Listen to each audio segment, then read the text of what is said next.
teman-teman, pada kesempatan kali ini kelompok kami akan membahas materi tentang identifikasi transaksi yang dilarang dalam Islam. Sebelum masuk ke pembahasan, coba kita pikirkan sebentar. Hampir setiap hari kita melakukan transaksi, seperti membeli makanan, belanja online, membayar ongkos transportasi, bahkan meminjam uang kepada teman. Semua itu termasuk transaksi. Nah, dalam Islam ada beberapa transaksi yang dilarang karena bisa merugikan orang lain, mengandung penipuan, bahkan melanggar prinsip syariat.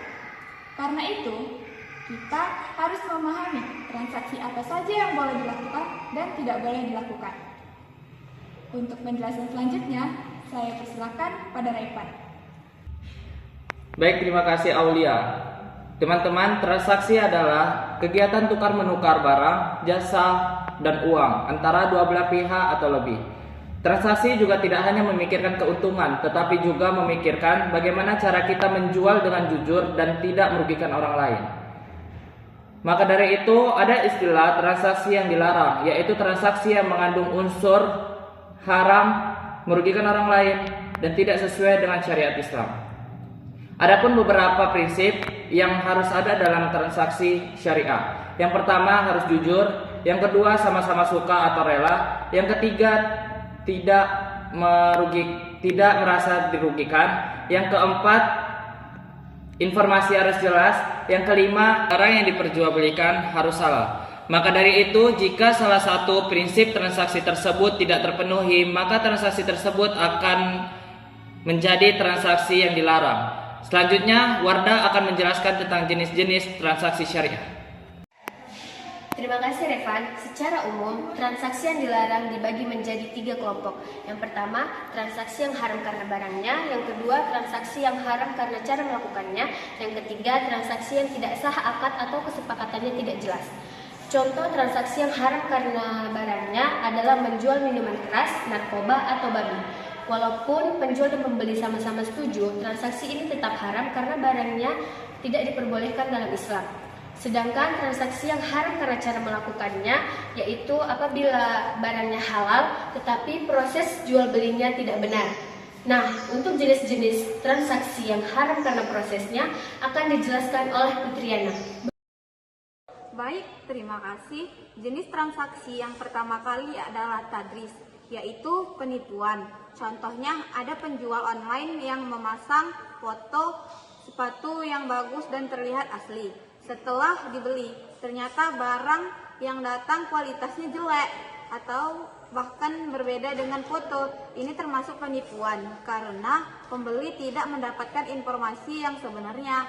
Islam sangat melarang tindakan seperti ini karena bisa merugikan orang lain dan menghilangkan rasa percaya dalam jual beli. Jenis yang kedua adalah gahar, yaitu ketidakjelasan dan transaksi. Misalnya seseorang membeli barang tanpa mengetahui kondisi barang tersebut atau kapan barang itu akan diterima.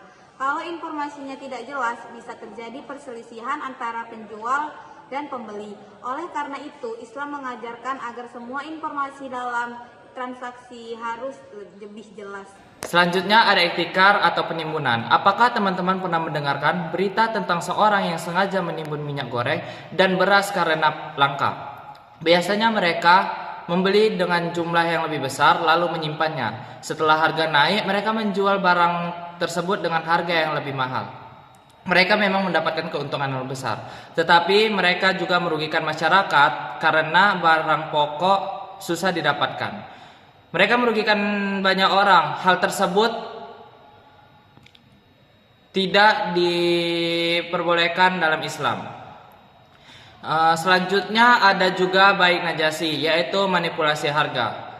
Seorang berpura-pura menawarkan harga yang lebih tinggi agar pembeli lain tertarik dengan barang tersebut dan membeli barang tersebut dengan harga yang lebih tinggi. Selanjutnya akan dijelasi oleh Wardah.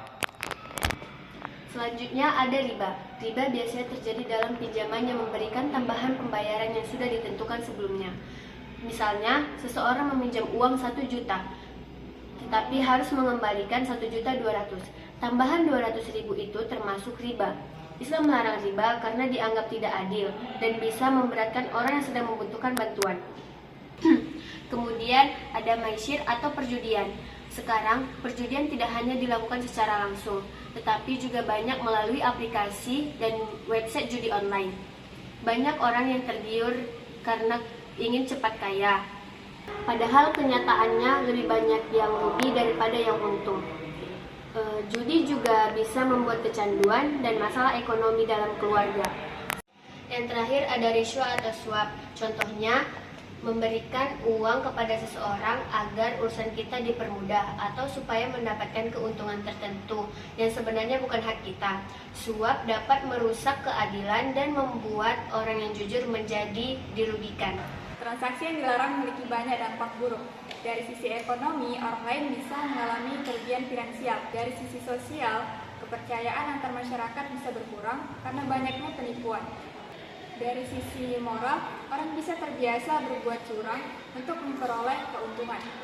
Sedangkan dari sisi agama, transaksi yang dilarang bisa mengurangi keberkahan dalam harta yang diperoleh.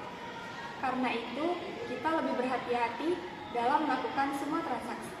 Cara menghindarinya, yang pertama kita harus belajar dan memahami dasar-dasar transaksi dalam Islam. Yang kedua, pastikan barang yang diperjualbelikan halal. Yang ketiga, jujur dalam memberikan informasi. Yang keempat, hindari pinjaman yang mengandung riba.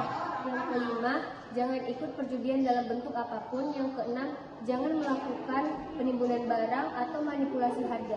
Nah, yang terakhir, sebelum transaksi, pastikan syarat dan ketentuan itu jelas agar tidak terjadi kesalahpahaman di kemudian hari. Nah teman-teman, dari pembahasan tadi kita bisa memahami bahwa Islam melarang transaksi yang mengandung ketidakjelasan, riba, penipuan, dan tindakan-tindakan yang merugikan orang lain. Larangan tersebut bertujuan agar ekonomi berjalan dengan jujur, adil, dan bermanfaat bagi semua pihak.